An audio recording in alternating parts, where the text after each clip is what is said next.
Hey guys, what's up? My name's Emily. I'm coming to you live from Auburn Avenue here in Atlanta, Georgia. I am working with unexpected virtual tours and stories as well as Atlanta history tours to kind of bring you guys one of my favorite areas of Atlanta today. We're actually here coming to you live from the National Martin Luther King Jr. Historic Park area of Atlanta. And this block in particular is very important. We're in the middle of a neighborhood known as the Old Fourth Ward. So in historic Atlanta, it was kind of a big circle split into 4 different voting wards. And there's this common misconception that things in the South were always segregated by race, but actually that's not true. Prior to the race riot of 1906 here in Atlanta, the Old Fourth Ward was actually one of the most racially mixed and integrated neighborhoods in the entire South. We had a lot of black and white families living and working together, oftentimes right next door to each other. But as a lot of free black citizens kept moving into Atlanta for that opportunity for newly freed black persons, the white community here started getting a little antsy. And all those racial tensions kind of came to the head in the Great Atlanta Race Riot of 1906.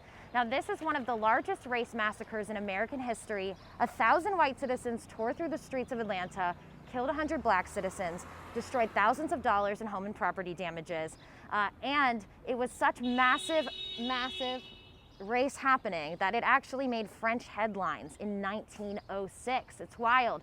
So a year after that race riot, that's really when Jim Crow laws and segregation laws slammed down on the South in the city of Atlanta, really making segregation a way of life because the city government did not know how to keep this from happening again. So they just decided to separate everybody. Now, this block looks very historically true to its heyday. The National Park Service has actually gone through painstaking renovations to kind of restore all these homes to their historic integrity, which is absolutely amazing. It's actually one of the only national park sites that you can live on. You are allowed to rent out these homes. It is a pretty long application process. They have very strict rules on what you're allowed to paint on the inside or hang up on the walls. And you have to be okay with people just kind of being in your front yard generally all the time. But it's really awesome because the rental prices from these homes is what goes back into keeping this national park site completely free to the public. So that education is kind of always open to whoever wants to access that here in Atlanta. Now, the reason they've chosen Auburn Avenue, this section specifically, is because our young Martin Luther King Jr. would actually grow up on this stretch of Auburn Avenue until he was about 13 years old. But we're actually going to kind of throw it back to 1906 because Martin kind of came to Atlanta. He ended up being born in Atlanta by way of his grandfather, Reverend Adee Williams, who, just a little bit like this, we'll pause to show you guys. Reverend Adee Williams here. Now, he was the son of a sharecropper who was formerly a slave. Reverend Adee was actually born the day after the Emancipation Proclamation passed, freeing the slaves in the South. So relatively, he's a pretty lucky guy. So he actually moved from the rural South, Greene County, Georgia, as kind of a self-educated country preacher. And he would start preaching in a very small congregation. Within 10 years, though, he had made that congregation anywhere between 200 to 400 members. By 1922, they had raised enough money to build their very own Ebenezer Baptist Church, which we'll see in a little bit. But when Ebenezer started doing really, really well for itself, Reverend Adee wanted to purchase a family home not too far away from the church. And so right around then, he would actually purchase this beautiful yellow and brown Victorian house right across the street from us here on Auburn Avenue. Now, the story goes that from the second Michael King, a young gentleman who had come into Atlanta, who was much like Adee Williams, he was walking down the street and he saw Reverend Adee's daughter. Her name was Alberta Williams. She was sitting right on this front porch swing where she liked to hang out. And Adee's daughter, Alberta, she was getting educated at Spelman College, the all-girls HCBU in town. She was musically inclined. She played piano and organ many Sundays at her own father's church services. And unbeknownst to her, this young guy, Michael King in town, was totally in love with her. And he started telling every single person in town how in love with Adee's daughter he was before he'd ever actually said a word to Alberta. So much like Adee, Michael King, he was this young guy, kind of self-taught reverend from rural Stockbridge, Georgia. So his friends are like, Michael, dude, You must have lost your mind, maybe your religion, maybe both, if you think this sophisticated, like biggest preacher in town's daughter is even gonna look your way, dude. And so he says, okay guys, I hear what you're saying. And he comes up with a scheme. Our Michael King actually parks the Ford Model T car right here across the street from where Alberta hangs out. And he just kind of wants to make this introduction. So he just stands here across the street and polishes that car for like a couple days. And finally, it does pique her interest. So Alberta's like, who's this crazy dude?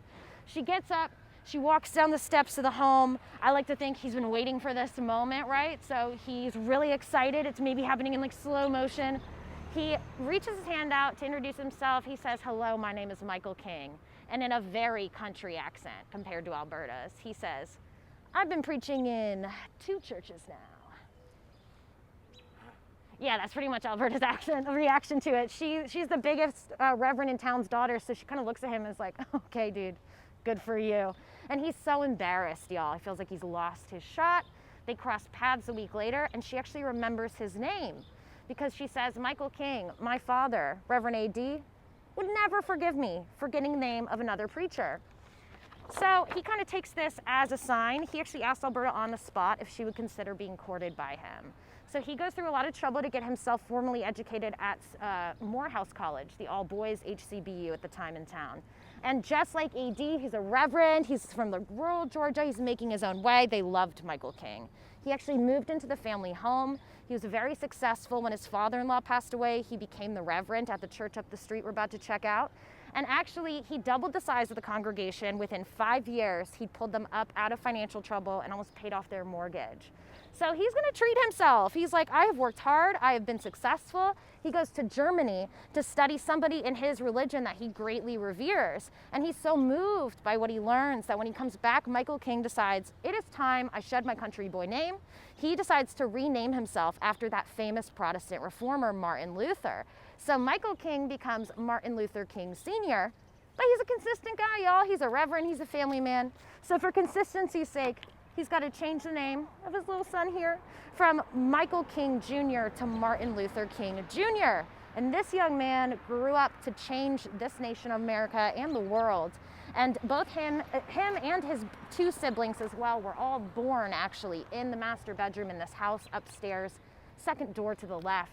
And when things are open for the pandemic, you can actually tour the birth home for free, which is absolutely amazing. You can walk through the rooms where Martin and his family lived. And his older sister, Christine King Ferris, was actually an incredible resource when they decided to refurbish the inside of the home. In fact, she said they got it so exact when she went inside to re-examine it, that she said the only thing they got wrong was that there was a doll on her bed and it still had its head on. And she said, that's not correct because my brothers used to pop the heads off of my dolls. That's all right. She said, my brothers actually used to pop the heads off all my dolls and play baseball with them. So that's actually, that needs to have its head chopped off. So, you know, definitely that good old sibling rivalry is always in play with the King siblings, which we love. But we're walking up the street here. You'll see some other houses that they've restored. Now these historically would be called shotgun homes. They would have been for people that worked in the factories or on the railroads here downtown. Today they've been refurbished, often joined together instead of being a duplex. These will be single owner homes, which is great, or renter homes, I should say. So we've definitely got plaques like this all through this national park area where you can walk, kind of take a self-tour and read some of the history of what this avenue was like, some notable figures that may have lived in some of these historic residences. It's absolutely phenomenal. So of course, Reverend King Sr. would become one of the largest, most prominent reverends here in town, but he did have a big act to follow because Adee Williams, Alberta's father, and Martin Luther King Jr.'s grandfather, he actually, what ended up happening is he would come here and become one of the biggest preachers in town, and he would also become the first president of the local Atlanta chapter of the NAACP, founded by W.E.B. Du Bois, another very prominent black figure in American history, who actually got his education right here at Clark Atlanta, another famous historic black university here in the city.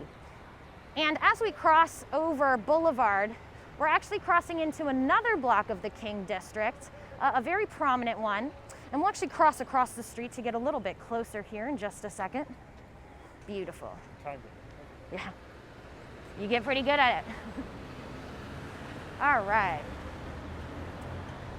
So jumping much forward into the story, very unfortunately, after Martin Luther King Jr.'s assassination in 1968, his own wife, Coretta Scott King, would actually found this King Center for Nonviolent Social Change, where she would actually oversee the build of this memorial. So we're going to see the first part of the memorial here, this beautiful fountain. It's very blue. It reminds us a lot of the Washington Monument almost when you look at it, where he gave his famous "I Have a Dream" speech. And you might hear a speech playing now. They do tend to play Martin's speeches on rotation down the length of the actual center here, which is beautiful.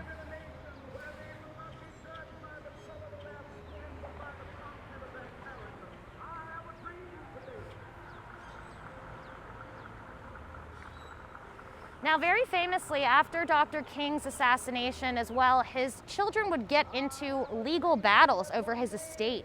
His sons actually wanted to sell off many of his personal belongings to private collectors, but his youngest daughter, Bernice, actually wanted to keep his belongings to display to the public.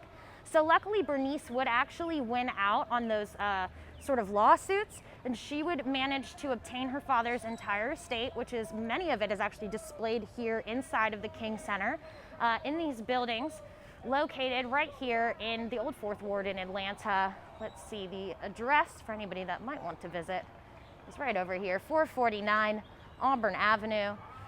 And you can come inside this building and see so many of his personal belongings and effects, personal outfits, the key from that Memphis, Tennessee motel.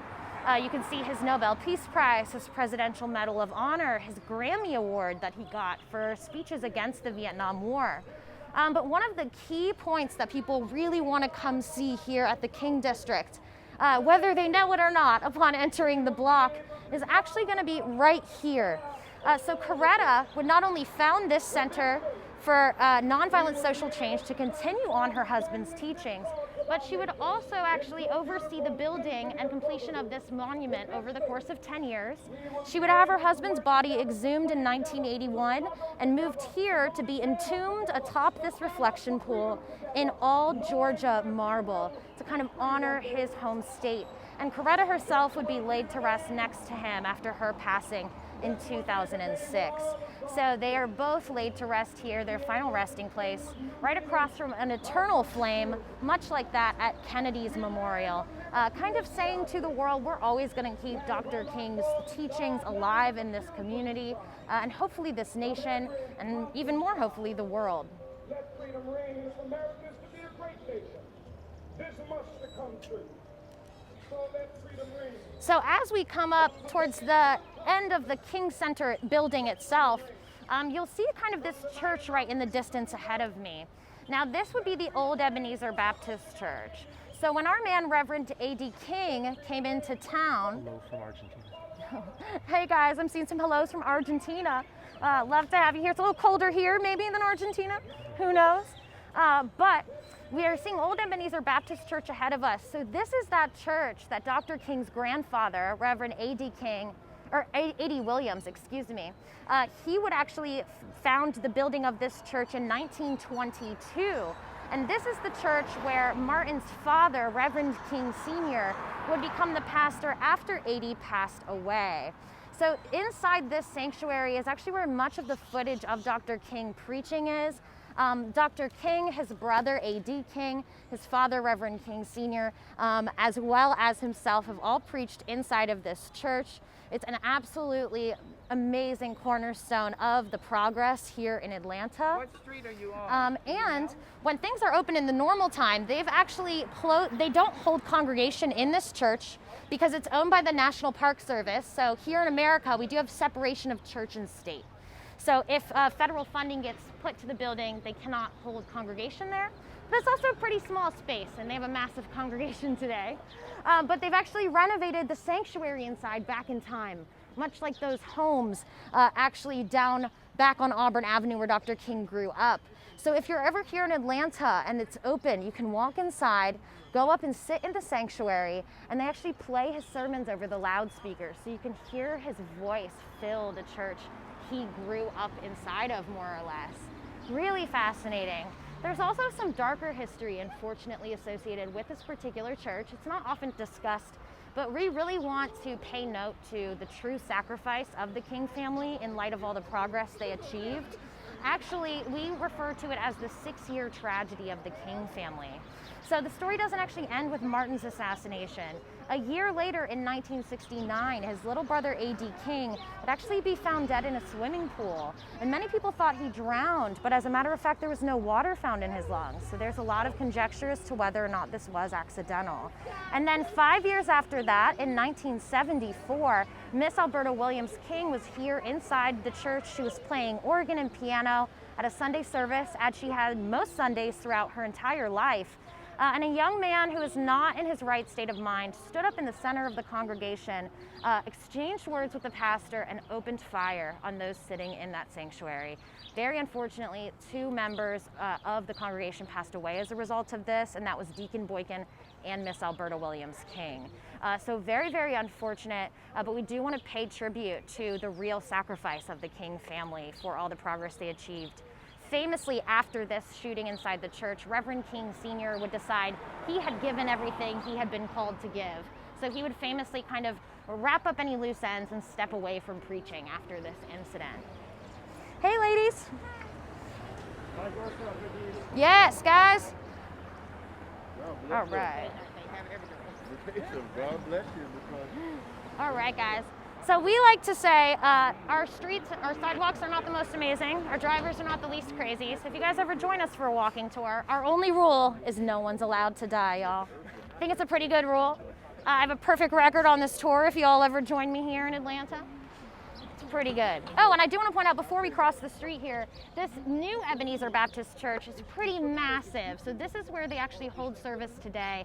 And it's home to another incredibly notable Reverend, especially currently. This church is actually home to Senator Reverend Dr. Raphael Warnock, who is currently the Senator of the state of Georgia. So just even more progress, even more notable reverends here in the King District.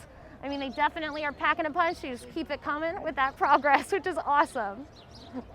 And then, guys, don't forget, Atlanta's a huge filming hub, which is pretty wild. They actually film almost all the Avengers films here in the Southeast. And as a matter of fact, the parking lot we're walking up to right now across from us, if anybody has seen the Black Panther films, in the beginning of the first movie, there's a scene where some kids are playing basketball at a court in Oakland, and 2 gentlemen are hiding in kind of a dilapidated apartment complex here. So they would actually use this parking lot as that basketball court. And as a matter of fact, they would digitally impose Oakland. The scene is kind of shot this way. And they would digitally impose Oakland in the background. And to hide Ebenezer, because it's so iconic to Atlanta, they would actually take this gray color on the bottom of the building and paint the whole building that color in post-production. And another really cool thing about this particular project is that filming company actually really did redo this apartment complex attached to this lot and used it for some of their filming locations. So not only are they bringing business and work to local Georgians, they're also giving back to the communities they're filming in, which is pretty phenomenal. There's definitely a lot of community here in Georgia. People love to support their own here in Atlanta. So people are always trying to find ways to give back in whatever they're doing, which is something I love about this city personally. It's also a really big street art city, guys. So if you're here in Atlanta and you're walking around and you want to do kind of a self-guided thing, you can actually look up several self-guided street art tours here in the city. And as we pass some of those pieces, we're definitely going to talk about that a little bit more. But I will say this stretch of street we're walking up, Auburn Avenue here, is actually also called Sweet Auburn by locals. And that is actually because in 1956, Fortune magazine printed that this street, Auburn Avenue, at the time, it was the richest black street in the entire world. I am not even kidding, guys. It doesn't look like that today, but once Black Wall Street was unfortunately destroyed in Tulsa, Oklahoma, this was the next happening richest black neighborhood in the world. If you were black in the early 1900s, this was the spot to be, guys. You could go to Ma Sutton's famous fried chicken shop and then walk a block up to the old Royal Peacock, which we will see later on our walk. And you could see jazz players like Duke Ellington, Ella Fitzgerald, Ray Charles, B.B. King. It was also home, of course, to notable reverends, of course, like Reverend King Sr., but also right here at Wheat Street Baptist Church, they had another super notable reverend, Reverend William Holmes Borders, who actually our young Martin Luther King Jr. kind of idolized. And it's really interesting that this Baptist church is only just right up the street from Ebenezer. So this church was built significantly before. So the difference might have been is that earlier than the 1890s, a lot of the gospel they were preaching at the time was very, hellfire and brimstone, and we obey the word of the Lord to have a good afterlife. But actually, churches like Ebenezer were kind of called movement churches. They were preaching the social gospel. So those reverends were really focused on using the word of the Lord in the Bible to affect positive social change in this life as well. So they're focused on being good to your neighbors, being good to your parents, respecting your community. And actually, Reverend Borders would become one of the first social gospel reverends here at Wheat Street. And he also would become Daddy King's #1 preaching competition, and he would be the first black reverend with his own radio hour in town. So our little Martin Luther King Jr. actually used to risk getting himself in really big troubles some Sundays by sneaking out of his own father's sermons at Ebenezer and then walking up the block right here to sit in the back and listen and be inspired by Reverend Borders here. So I love this story because when your parents do it, it's not cool. But our young Martin Luther found the one other guy on the block that did the exact same thing as his dad. And he was like, "Dad, this guy's my hero."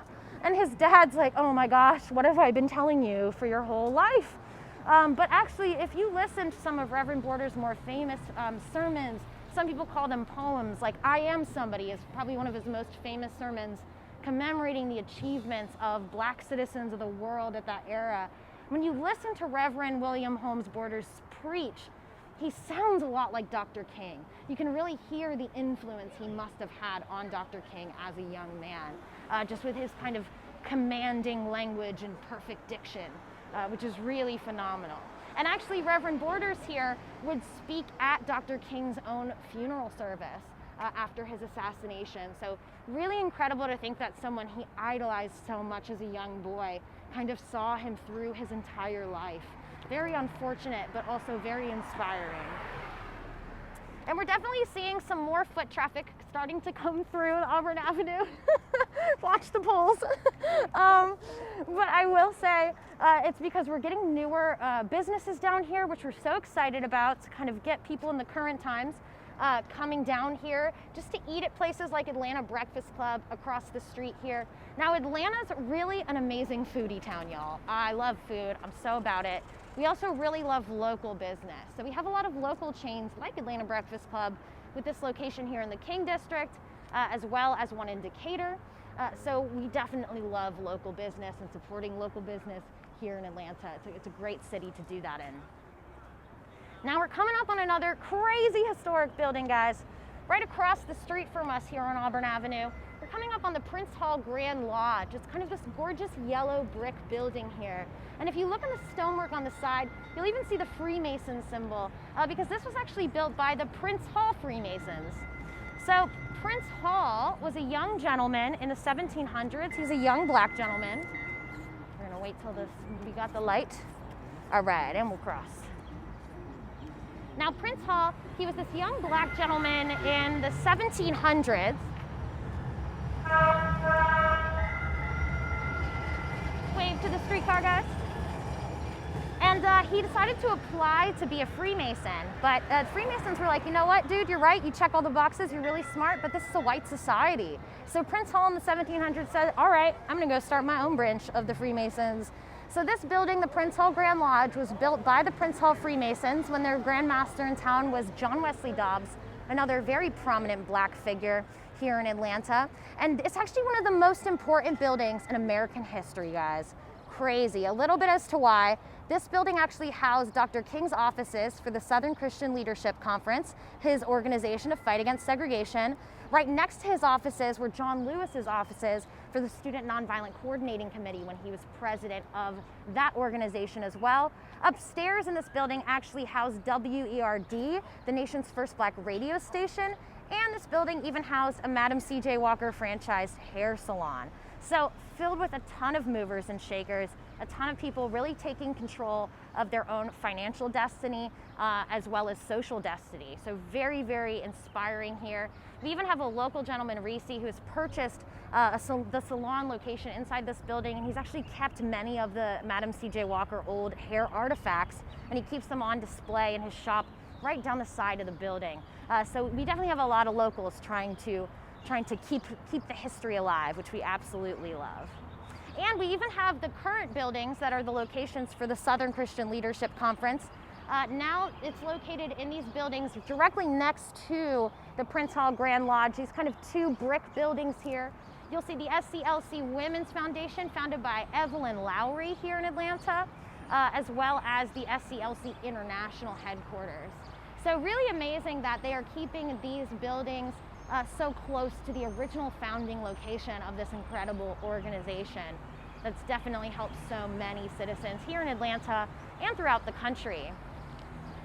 Now, a lot of people will ask me the question, now Emily, if this street was the richest black street in 1956, what happened? Because it doesn't look much like that today.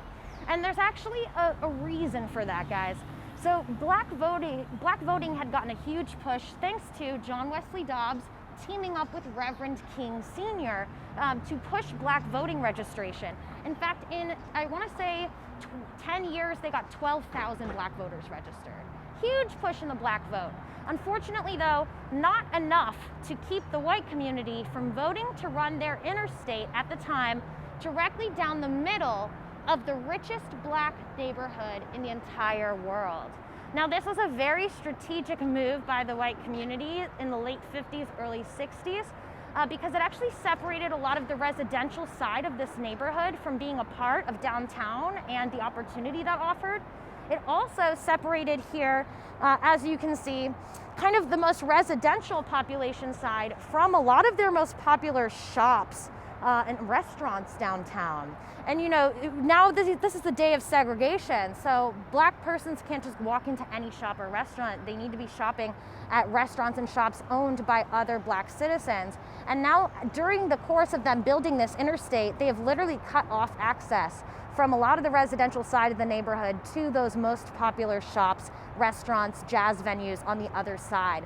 So it really has a lot to do with the economic devastation of this area, and it actually displaced thousands of black citizens. So they would build public housing about a block away to help with that, but within 2005, around then, they actually just tore down that public housing for whatever reason.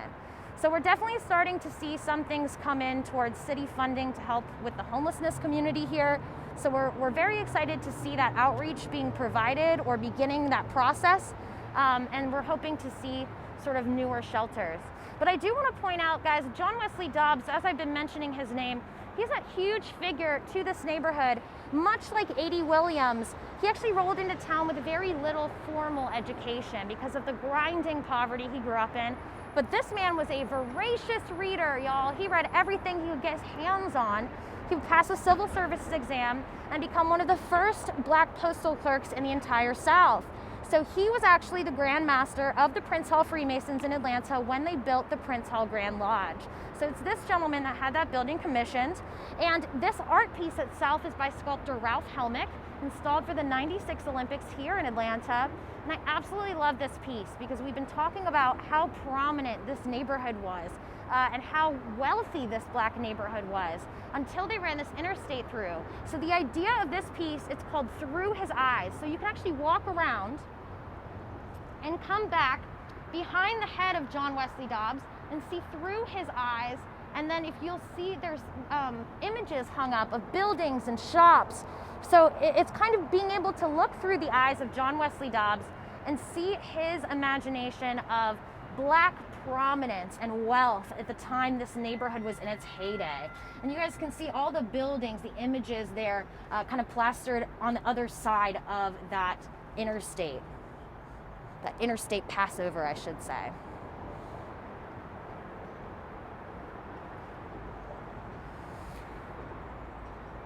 All right. Register. And as we walk up, you'll also see these kind of hanging signs underneath this overpass here. Now, these are all notable buildings that were destroyed, actually, or their businesses were kind of ruined as a result of running that interstate through. All right, we're gonna cross right here, guys.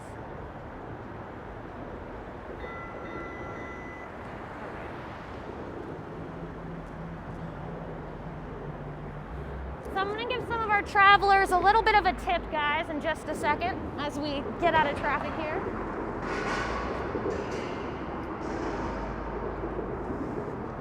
A lot of our travelers local to Atlanta, or that come to Atlanta proper, I should say, will book their stay in downtown Atlanta.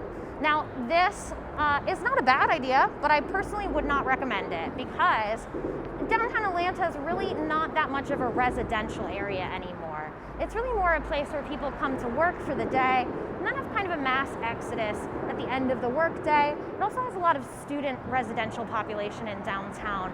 So it's not what you really think of when you think of a proper downtown where there's a lot of shops and restaurants that are very walkable. If y'all are gonna visit Atlanta, I recommend checking out downtown. It's really historic, it's absolutely wonderful. But I would maybe wanna stay more in Midtown proper or any of the other very popular neighborhoods kind of on the outskirts of the skyline. But that being said, downtown in itself is wonderful in its own right. It's got a ton of history. Atlanta originally actually began kind of only as this downtown area, and it was the terminating points for all the railroads in the country in its beginning. So it actually was just this railroad settlement where all the terminating points met right here in Georgia, and it was originally known as Terminus. So if we have any Walking Dead fans, that does film here, and the reason they call it Terminus is kind of a nod to the history of the city itself. So now we're getting into this kind of downtown area of the old 4th Ward, Sweet Auburn neighborhood.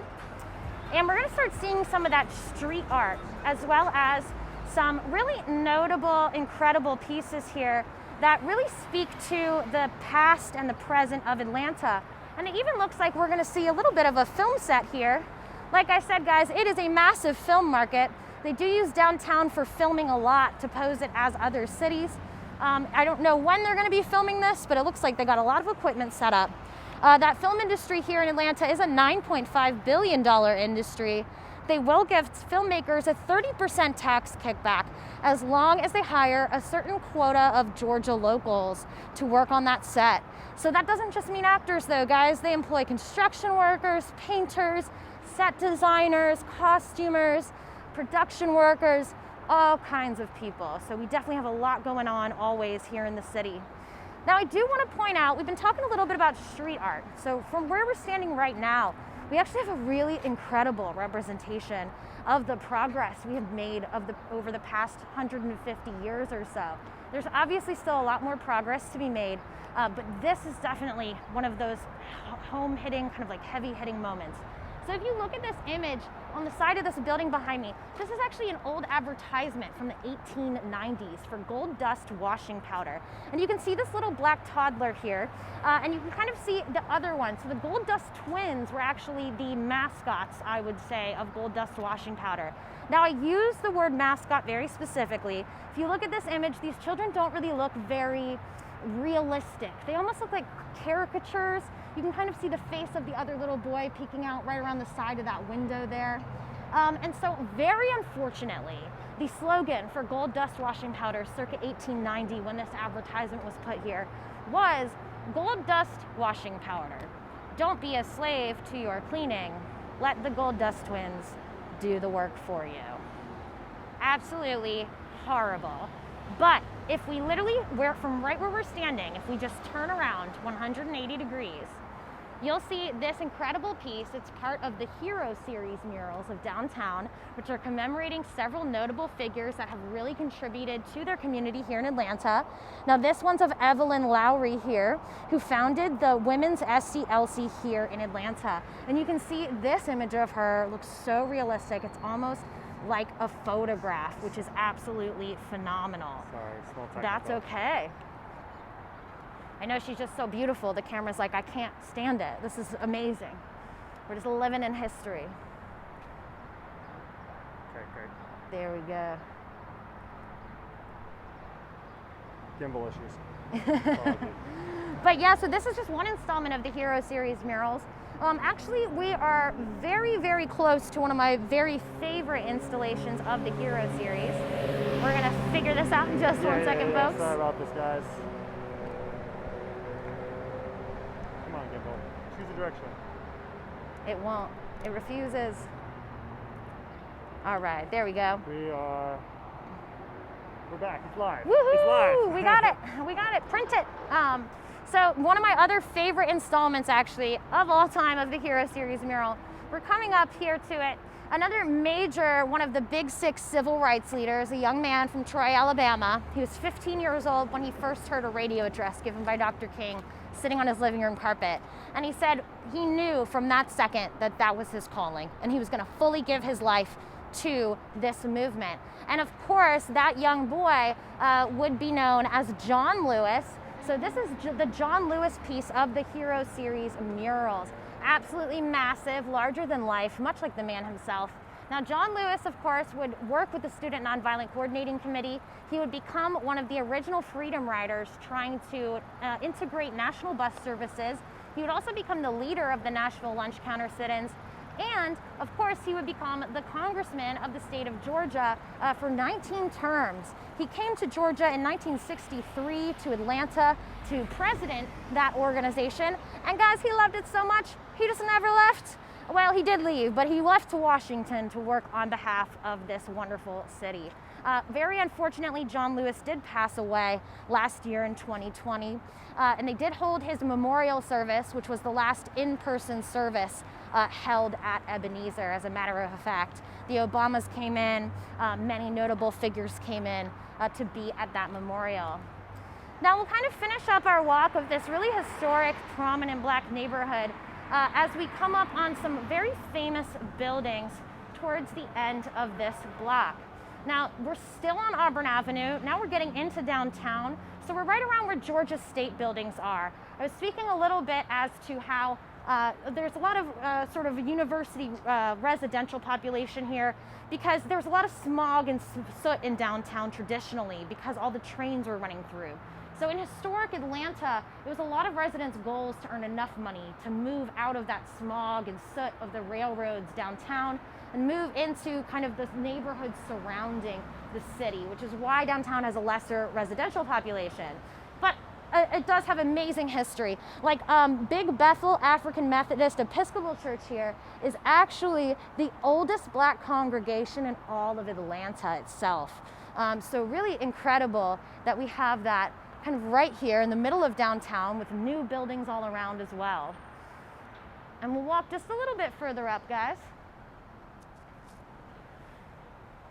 So part of our goal with our unexpected walking tours is to get more foot traffic into this part of downtown and into the King District itself, as there is less foot traffic today, but we definitely have this image, we could see it happening, of this area really coming back to this neighborhood of Black success and wealth and prominence. And that would be the hope, to one day soon in the future kind of see this area come back to its heyday. But we're seeing citizens that own some of these local buildings using what they have to try to kind of beautify the area, make it more prominent, which is really incredible. Some of these art pieces were just added in the last few years. So they really want to beautify the area here. They even started a community garden project for a while before the pandemic hit. So definitely a lot of movers and shakers in this neighborhood still. In fact, the Royal Peacock building here, which you can still see the marquee up top, this was that jazz venue that was so prominent when the neighborhood was in its heyday. If you were a jazz musician that came through the Southeast, you would stop and play at the Royal Peacock. And like I was saying, guys, you come up here and see players like Duke Ellington, Ella Fitzgerald, Ray Charles, B.B. King. So it's in this neighborhood of Black wealth and prominence that our young Martin Luther grew up. So a lot of people wonder if this speaks to the difference in his approach to the movement. He sort of watched generations of his family put their heads down and do the work and achieve a lot of progress. He kind of had that example set for him. So many think that he had no doubt that if he just kind of put his head down, did the work he believed in, that would be achieved. But he was also brought up in a pretty prominent, wealthy family in comparison to someone like Malcolm X, who had a very, very different approach to the movement itself. So some people wonder if maybe the way they were raised kind of spoke to how they would choose to differently approach the movement. And of course, our Martin Luther King Jr. would continue his education up north after he left, after graduating Morehouse here in Atlanta, where he studied much theology and nonviolent practitioners like Mahatma Gandhi. So who's to say what necessarily accounts for that difference in the way different leaders approach the movement? But we definitely have some amazing Atlanta Black business leaders to note right up this final stretch of Auburn we're going to check out in just a second. So one of the most incredible figures here in early Atlanta was Alonzo Herndon. He was originally a slave, and when he gained his freedom due to the Emancipation Proclamation, Alonzo decided he was going to be a businessman. He would actually end up opening up several barber shops around downtown, and he would actually end up becoming Georgia's first self-made Black millionaire. And when he reached this financial status, Alonzo... I'm really getting frustrated with this thing. There's something wrong with the gimbal. I've got a backup one for the rest of this trip, but it's annoying for right now. Come on. What is going on? I'm really sorry. That's okay. I hate technical issues. Come on.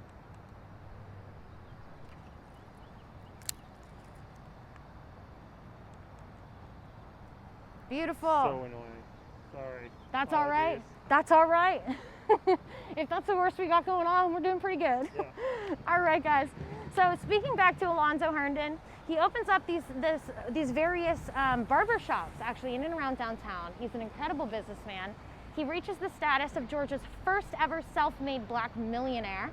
And once he reaches this financial status, he would actually open his own business, the Atlanta Life Insurance Co. right here on Auburn Avenue, so that the Black community could have a financial services firm that would always serve them. And today it goes under a different name, but it is still today one of the largest Black-owned financial services firms in the entire country. And they're actually renovating this original space into an Airbnb or a little bed and breakfast, so you can come down here in Atlanta and stay in a little slice of history once that gets completed. And finally, guys, we'll probably end our trip maybe a little bit up here. So we got about two more things to talk about. But the Atlanta Daily World, you can see its old historic kind of marker up here. This, right across from the Atlanta Life Insurance Co., was actually the first Black-run newspaper in the entire country. Really incredible. Definitely getting the word out about the movement as it would build here in Atlanta and around the nation as well. So definitely just a ton of movers and shakers down Avenue, a ton of incredible business and history. And we even have businesses here that are trying to provide that history to the masses. We're coming up here, probably where we'll end our walk of Auburn, on the Apex Museum, which is the African American Panoramic Experience. So this particular company is actually starting the discussion of Black history all the way back at 6000 BC. So they're really trying to fill in kind of the education gaps that a lot of Black Americans or Black citizens of this corner of the world, I should say, might have in our schooling systems. So if any young Black individuals or anybody really wants to come and explore that history, you can come right here to the Apex Museum as well on Auburn Avenue here in Atlanta and really throw it all the way back to 6000 BC. They're doing a great job. So even today, as well as the past, we've got a lot of incredible movers and shakers down Auburn Avenue. It's definitely a story of this community and kind of Atlanta and how Atlanta really changed the world, y'all. So I hope you guys feel like you had some fun. I hope you guys feel like you learned something. If you guys feel like I did a good job, gratuities graciously accepted. But I want to say to you guys, I use the term job loosely because this is really one of my absolute favorite streets in Atlanta.